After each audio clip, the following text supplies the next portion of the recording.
I didn't, I was a little leery that San Francisco wouldn't let you two back in after it came from beneath the sea. We played that recently where you destroyed the Golden Gate Bridge, or tried to. They say that criminals always return to the scene of their crime. It's been some 20 years since we've actually come to San Francisco, but those days when we made that picture with an octopus, it was really a sextopus. We had money problems in those days, as you know, and couldn't afford the other two tentacles. That picture's really made its mark, and not only in San Francisco, but in other parts of the world, because many people come here wondering if the bridge has been restored. That's right. You even see the clock tower has been restored as well. Well, the bridge is having troubles too because they just raised the toll. So I see. Perhaps they need a little dramatic experience around it now. Let's talk about you two gentlemen, because it's rather unusual for a producer of films to be tied up with any talent for a period of years, and you've been together now for, what, 12 or 13 movies? Yes, we came together right after World War II. As a matter of fact, Ray was in the U.S. Army Signal Corps on the West Coast, and I was on the East Coast. And it was shortly after that time, when World War II was over, that we'd met, and Ray had some projects and some designs that I thought had a great deal of merit. And we got together on our first picture. And after that time, we've done 13 pictures since. And Sinbad in the Eye of the Tiger, which is being shown in the Bay region and over 70 theaters in Northern California, is our last and latest triumph. Not the last, though. No, we hope not. Ray, I know you deal in fairy tales, but there's a story going around that at one time when you were very young, you went to a screening of the original King Kong. At the time, you wanted to be an actor, but after seeing Willis O'Brien's animation, you said, that's what I want to do. Now, is that true? Yes, that's very true. King Kong, of course, changed my entire life. I was about 13, and my aunt got 2 tickets to see the film, and my mother and I went with her. And I haven't been the same since. It's amazing that some people say that films do not influence the young, but they certainly influenced my life. It changed my whole way of thinking. It changed my career. And I find myself even being able to see a second version of King Kong now. What about, you later worked with Willis O'Brien on Mighty Joe Young, was it? Yes, it was. I met Willis O'Brien through King Kong. I met him actually during his preparation for War Eagle, which he started at MGM. As you know, it was a film that was never made. Years preparation went into it, an enormous number of pre-production drawings and paintings, which are all lost, but a few.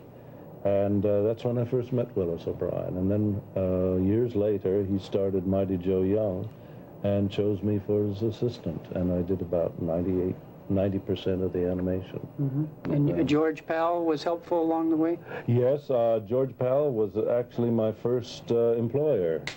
I had made a series of shots for a very ambitious 16mm project called Evolution. And I'd never finished it, but I did succeed in photographing many of the dinosaur sequences, which I had on 16mm. And George saw these when he started his Puppetoons, and that was my first job with the early Puppetoons. I think they were called Madcap models at that time. Madcaps. Charles, you've been in the movie business for years with Universal and also with, you were with Columbia and Warner's. And Warner's. How do you feel about the advent of all the mechanical monsters? We have a mechanical King Kong, and I think there's a giant white buffalo coming out.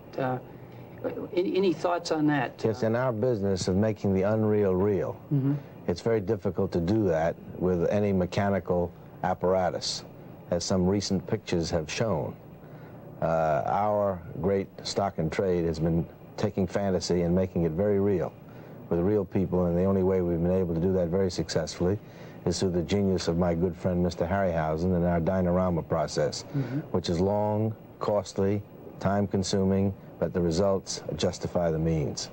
Okay, let's talk about that process, Ray. If I might pass along one of the stars of your new movie. Yes, this is a model of our character that plays quite an important part in our new film. It's a Minotaur. And it has the head of a bull, and it's actually a mechanical robot. This was the size of the model that was used in the picture, but in the film you actually see it 8 feet high. Again, a man in a suit would be too obvious, so we ended up animating the bulk of it, although we do have in a few sections a man in a suit. I think one of my favorite scenes was Jason and the Argonauts, the famous skeleton scene. And at one time, Ray, you said that you would have loved to have shot that at night. And of course, in the new Sinbad movie, you have a very similar scene. Yes, this is a ghoul, actually, and he has, of course, flesh over him, minus the skin. And we felt that he was a new type of structure. And of course, you find many times in the Arabian Nights stories a reference to a ghoul. And it doesn't actually mean a grave robber, as it does in our present-day context. But it was a character sort of like a genie in the Arabian Nights fairy tale. Patrick Wayne takes on and he takes on 3 of these. We felt they were sufficiently different than the skeletons. And he did it without the help of his father, John. That's right. I think he's a chip off the old block. He's both him. I was impressed with his performance, and Tyrone Power's daughter. Tara. Yes. Beautiful girl. And she looks very much like her father. I think if you study her, eyes and the nose, and her profile is almost exactly the same. Do you think that Kerwin Matthews, the original Sinbad, could handle these monsters that you're bringing on the screen today, these creatures? I think Kerwin could do anything. It was many years ago that we worked with Kerwin, and he did a splendid job. He established the character.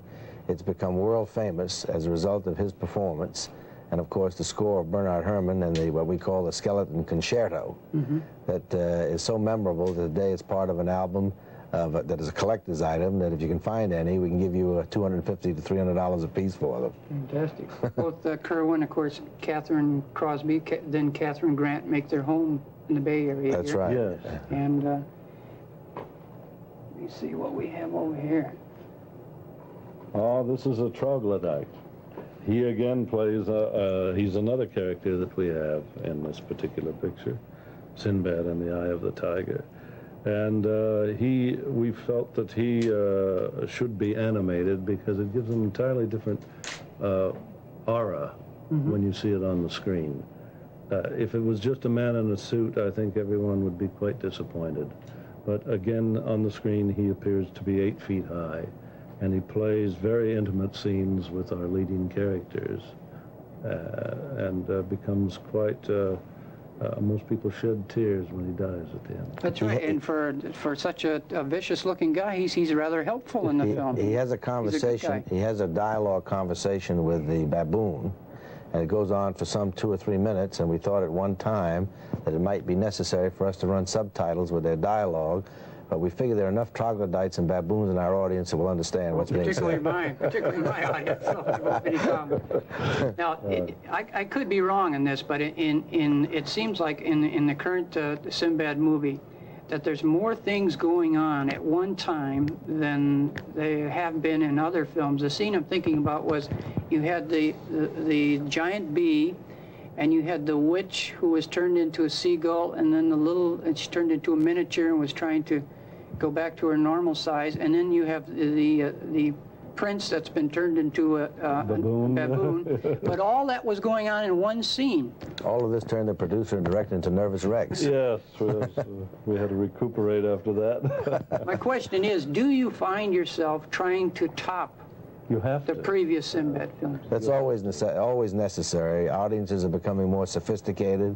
We never, ever repeat ourselves in anything that we do, because that's a cardinal sin. And we try to make our pictures startlingly original and everyone different. The only thing that's the same is the same mythological Arabian Nights dashing hero known the world over as Sinbad the Sailor. And as you know, it's very necessary to try to top yourself. It becomes more and more difficult with each picture you make, because you start using up all knowable monsters.